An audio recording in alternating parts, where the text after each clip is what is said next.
పునీత ఎవరెస్ట్ గారు. ఈయన 5వ పోపుగా విశ్వ శ్రీసభను పరిపాలించారు. క్రీస్తు శేషం 97వ సంవత్సరం నుండి 105 సంవత్సరం మధ్య కాలంలో 5వ జగద్గురువులుగా బాల్య శ్రీసభ బాధ్యతలు చేపట్టారు. క్రీస్తు శేషం 97వ సంవత్సరంలో పునీత 1వ క్లైమెంట్ పోపు గారి వారసునిగా శ్రీసభను పరిపాలించారు. బెత్లెహేములోని వచ్చి అంతియోకు పట్టణంలో స్థిరపడిన ఒక యూదుని కుమారుడని వీరిని గురించి చరిత్రకారులు భావిస్తున్నారు. వీరు గ్రీకుకు చెందిన వారిని చెప్పేవారు కూడా ఉన్నారు.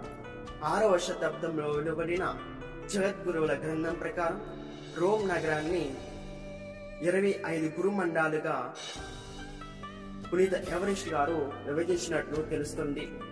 ఎప్పుడైనా జగద్గురువులు ఏ విషయంలోని గురించి అయినా ప్రబోధించాలి అంటే దేవునికి అధిక వైభవం, గౌరవం ఇచ్చేందుకు 7 డీకెన్ వారిని ఇరు ప్రక్కల నిలవాలని ఎవరెస్ట్ గారు శాసనం చేశారు. దేవాలయ అభిషేకానికి సంబంధించిన అర్చనా విధానాన్ని వీరే క్రమబద్ధం చేశారు.